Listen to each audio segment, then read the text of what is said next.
Hello, my name is Rebert Matusik. I used to work here and I moved away, and this is my first time back in almost nearly 2 years. And since then I can see lighting has really changed from the wall washes to the fill and spots, all running off a console. It is quite an improvement. Sal has told me he's involved with high definition recording, and this is his attempt to produce a test, all that he has learned and is integrating into the program. It's amazing the progress they've made in just 2 years. To see this new technology in lighting, I never thought it would ever come about. And then the control panel over there, that is something too. That technology works well with the red, green, blue wall wash units. You can change the color to any shade you want. Now, I suppose now the change has come, there'll be more and Fast and Furious. But anyway, this is what Sal is accommodating himself to. This is what will result in the film he's producing. As I look around, I see quite a few more wall wash units over to the side, and I think I see one over to the front there. Well, I moved out of Malden. I'd been living here 27 and a half years, I guess, what it was. And also, I'd been pressured by my relatives that I should be not living so far away. It seemed like a good idea to get closer to where I had relatives. And so my choice was West Roxbury. I have a sister there. I have a niece and her family there. And over at Hyde Park, I have another sister, and a lot of her children are in the vicinity. So if I don't answer the phone or answer the door, or my mailbox starts to overflow, then they can go and check on me. Now living there, the lifestyle has really changed.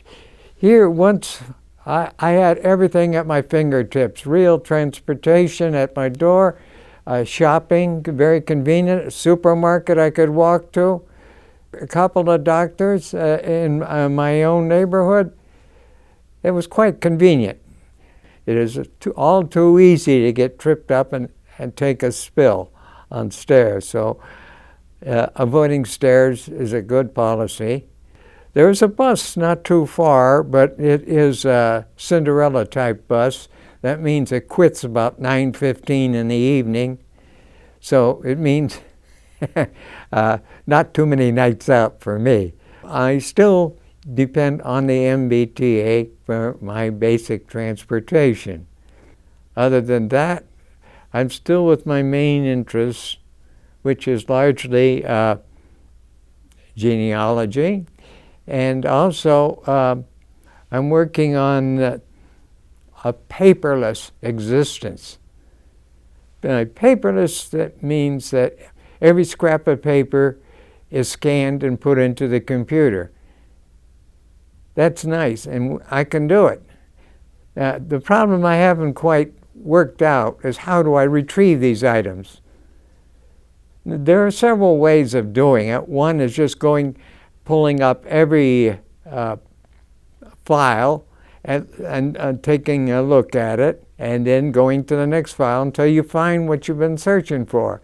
Well, that takes forever. Another one is keyword. Some programs allow you to put several keywords about what is in the file.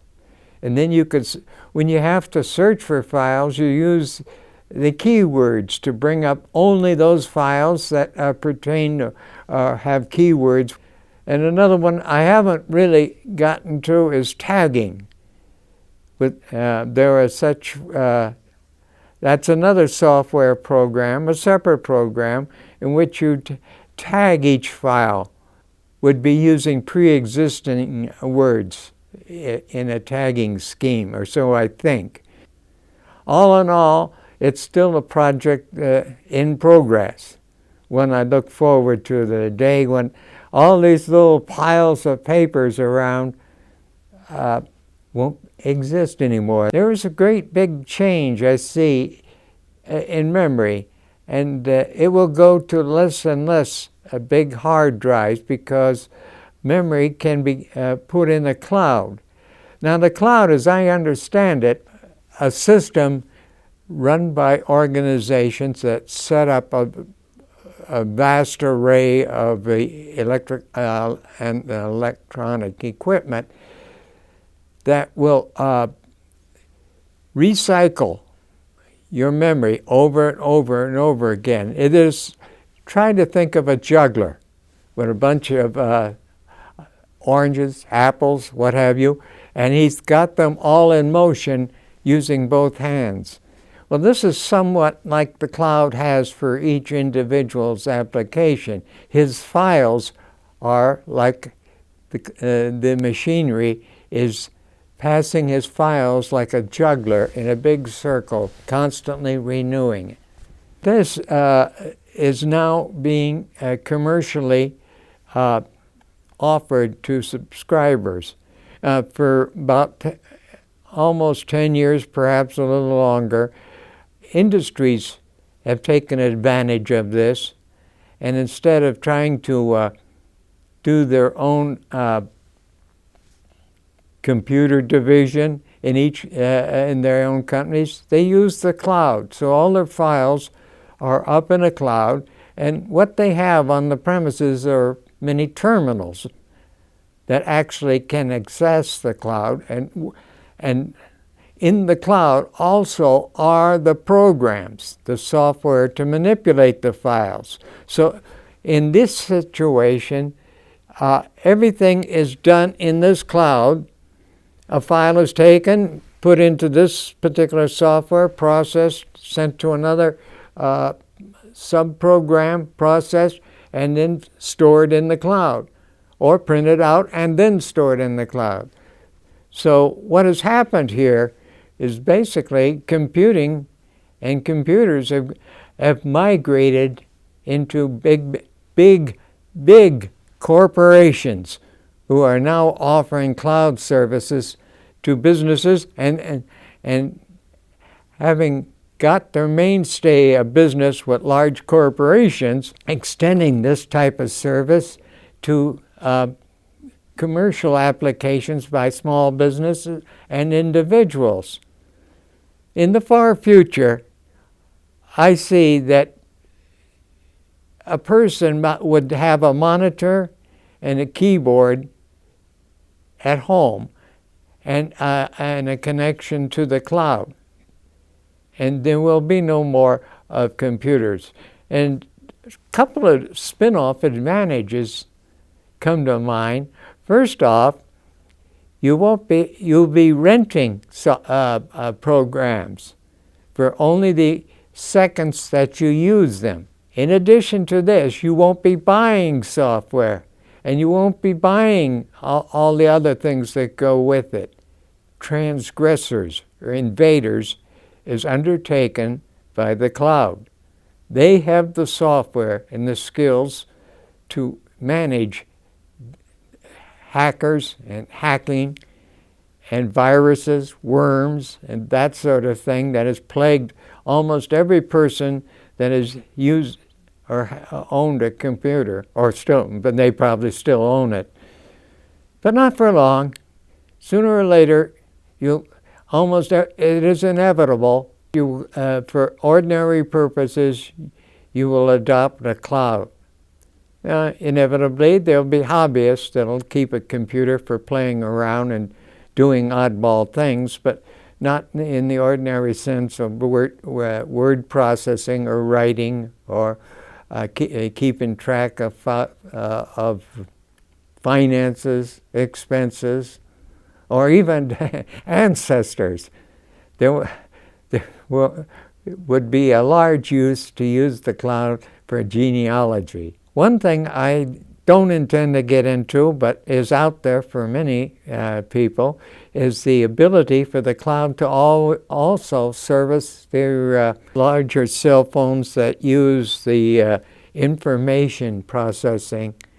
They can deal with the cloud and handle their accounts from those sources. In the far, far future, and maybe even closer than that, I anticipate there may be medical records will be kept, which now few people even have. It's mostly in doctor's office. But with the advent of self-monitoring or self-quantizing, various things, heartbeat, glucose, sugar, can be monitored electronically and uploaded through the cell phone through to the medical account, which can transfer on into the cloud, accessible also to the your physician to alert him when you are having a life-threatening problem.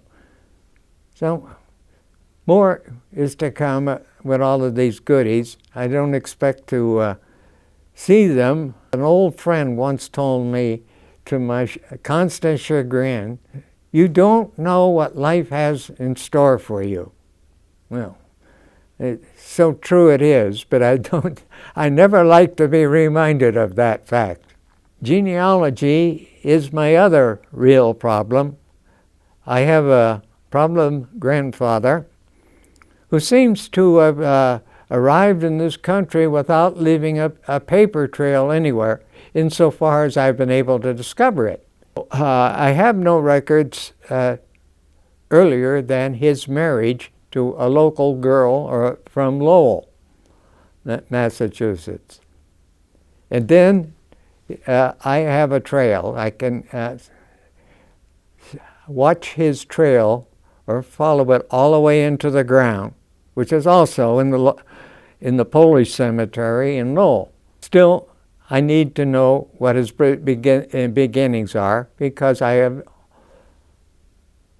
no idea who my great-grandparents are and everybody before them. The beginnings of this year, following a paper trail, which may or may not work, through the Austro-Hungarian Empire, which, after he had left his so-called home, they have been looking for him. Only upon his return to his wife's home, in which is now today's Poland, but then it was still Austrian-Hungarian Empire, when he had another daughter born in that location, and in her christening, apparently, the church connected with the church of the town that he said he was born in. And so that town got connected with where he was, and it was only of a year later he got a draft notice. And of course, serving in the emperor's army was, if it wasn't for a lifetime, it was for a very long time, and so he left. And he came back to Lowell, and he continued to work and prosper, and eventually died, was buried. And when he died, it was found in his wallet, folded up draft notice. He carried it all these years in his wallet. And I wondered, why would he do that? It is clear proof that he was a draft dodger. And I thought about it and thought about it and thought about it. And one day it struck me all of a sudden when I was going through my wallet. He didn't have any identification. If somebody asked him for what his papers, he had none. That was the only thing that he had, that draft notice, who said who he was. And that's why he carried it for the rest of his life. And it was found after his death in his wallet. So there's what you have, is genealogy brings to strange things that we don't think about. Things that seem strange by today's thoughts, but were everyday thoughts and thinking of a long time ago. And until I could figure out why he carried that piece of paper, I just never realized how important it was to an individual to be able to show who he was.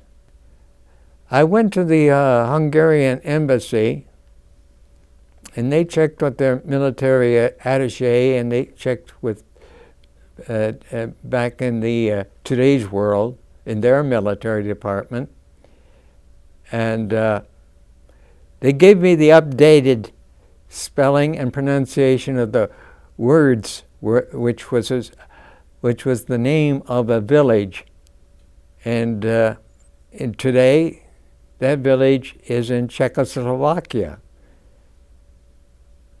And I'm still in the process of conversing with the Slovakian embassy, since the military records went from Hungary back in the early 1900s, and from there, after World War I was over, they were transferred to, I believe it was the new Czechoslovakian government. And then about 10, 20 years ago, Czechoslovakia split into the Czech Republic to the Slovakian. If there is any connection with that draft notice that still exists, it's out there somewhere, and I am waiting to discover how I may access it. But until that time, more smoke passes up the chimney, more water under the bridge, and I have to wait for a response from the Slovakian embassy. But there are things to do. Now that I know the village, I may try other attempts to find my grandfather's father and mother's place of residence. Moving on from that, there's yet more to do on my mother's side. So genealogy is almost as unending a project as pursuing the computer. Now I see that Sal is pacing back and forth in the control room. I see that it's time to wrap things up. So again, I thank you for watching, and I hope you enjoyed. Perhaps you may have learned a trick or two from my discourse. So goodbye for now, until the next time. Bob. You're quite welcome. Thank you very much. Good job. And I thank you for the opportunity. No problem. You have been my longtime teacher. No, you have been long time help for me, many, many years. And I have learned much. Yeah, me too learned from you, Bob. Everybody learns from everybody something, Isn't that the truth? The truth, yeah. I remember that. You never missed a day at my shoot. You were everywhere with me. You were my technical director, yeah. Yes, those were the days. This around, I would say, 9 years you helped me. Something like that. 9 or 10 years. It fades back in memory. And we'll miss you again, We want you back here sometime. Well, I'm getting older and older. Anyway, thank you for coming. Let me take the microphone away. Okay.